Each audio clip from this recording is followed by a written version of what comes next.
let's start on the male side of things with pollen. Okay.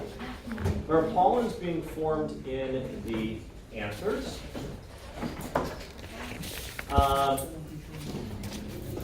Pollen, hello.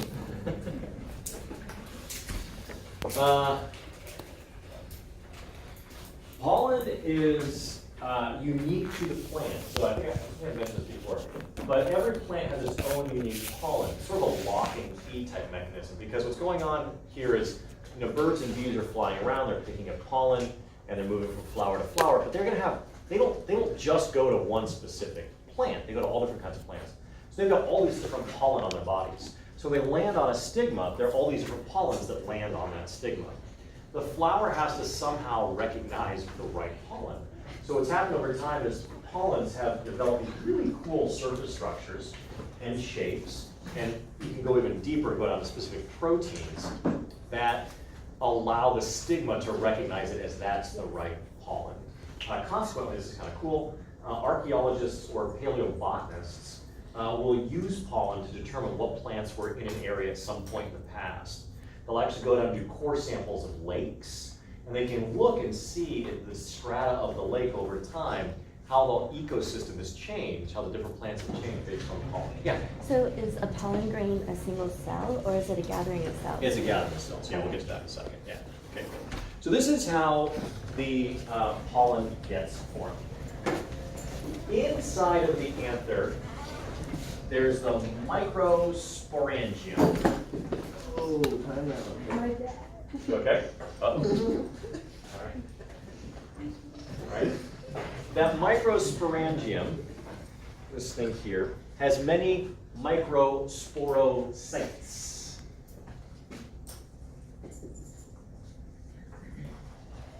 Those microsporocytes undergo meiosis and form microspores. So remember, spores are still formed, they just never leave the plant. Okay? Yeah? Is that the male equivalent of like the testicles? The testicles, oh man, I'm trying to remember my human reproduction. The testicles have These are like the testes. The anthers would be like the testes. Okay. Like the testes. And then there's the, I'm thinking, spermatogonium.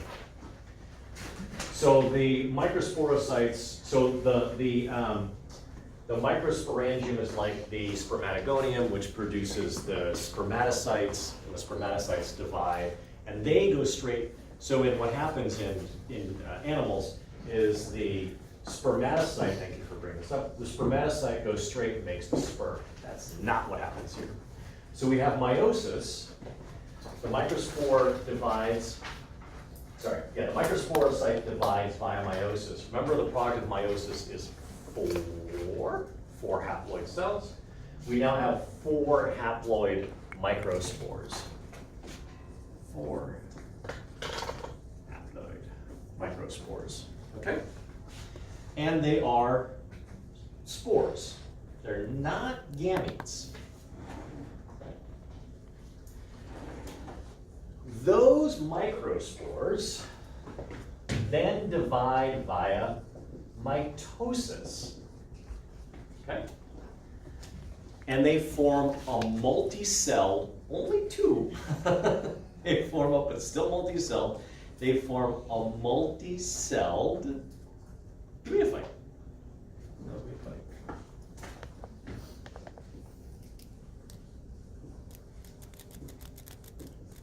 It's made of 2 cells. The generative cell and the tube cell. And it's surrounded by this outer coating. And this thing is the pollen. All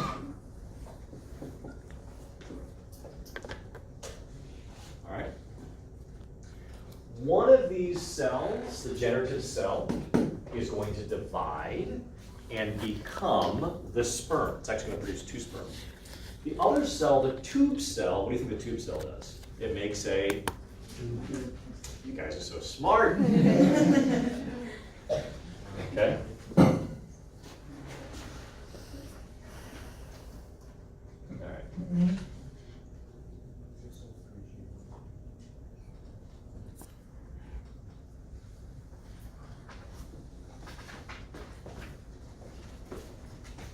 So that's what's going on here. This is showing pollination. Here's the pollen, it lands on the stigma, and then the tube cell grows down into the ovary. Now remember, angiosperms do not have open pollination. Gymnosperms do. Gym meaning what?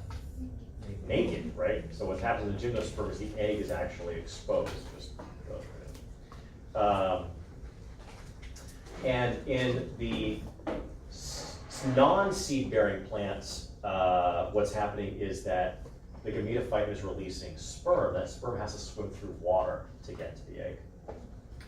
But the angiosperms, that's not the case. I have a question. What's up? So what does the pollination for gymnosperm look like? It's very similar. It's just that the difference is that the egg is out in the open. It's not in the open, but it's not encapsulated inside of the ovule. Yeah, so we'll see the difference in a second here. Yeah, okay. All right, let's meet the ovule. So on the female side of things, you can remember the microspores, microsporocytes, that's the male side because sperm are small. The megasporocytes, that's the female side because eggs are big. Okay? All right, what's going to happen here, this thing called the megaspore is going to undergo meiosis as well, but it does it 3 times. And what's going to happen is it's going to make an egg, which we'll see in a second. And the egg is important because that's what gets fertilized and makes the embryo. But there are a bunch of other cells as well. Things are more complicated. Similar in animals, oogenesis, the making of the egg, is more complicated than spermatogenesis. And this is because the female, regardless of the kingdom, has the task of providing more for the embryo, right? Even in plants, it's the case, where the female has to provide more for it. That's what makes a female a female. That's why females are awesome. And a lot of other reasons too. Hashtag Mother's Day, all right? All right. Okay, so don't worry about that so much. Let's look at the pictures. Pictures are much better. All right. So, on the egg side of things, we have inside of the ovary,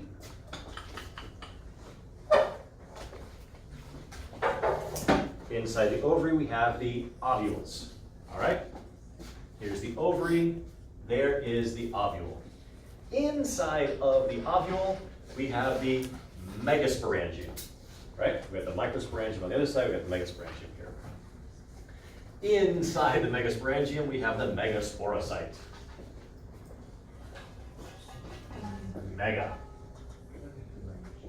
sporocyte undergoes meiosis and forms the megaspores. Now, if we remember from, did you guys study oogenesis in animals in 212? Did you get to oogenesis? Egg formation? Maybe not. Did you guys study egg formation? A little bit? Oh man. You just mentioned that. So, what happened? Hannah? I do. Are there always multiple ovules within the ovary, or some plants only have one? Some plants only. Okay. Yeah, like avocados, for example. Oh, okay. Totally varies, completely varies. Like tomatoes have tons, right? Okay. So what happens is you have these rounds of, you have this meiosis, right? And remember the product of meiosis is 4 haploid cells. But what goes on is because the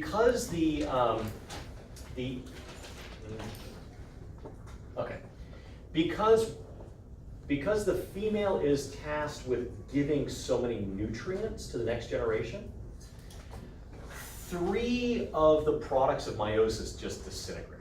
They've got nothing in them. 1, which is the surviving megaspore, gets everything. In humans, that becomes ultimately becomes the egg. It gets everything, and the 3 other things called polar bodies just disintegrate and go away, right?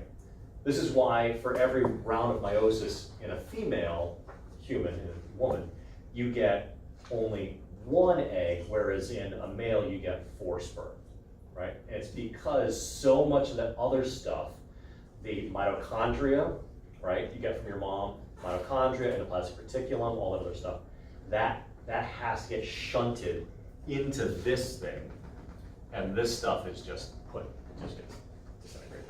Okay? All right. So we get this 1 surviving megaspore. Okay? Now,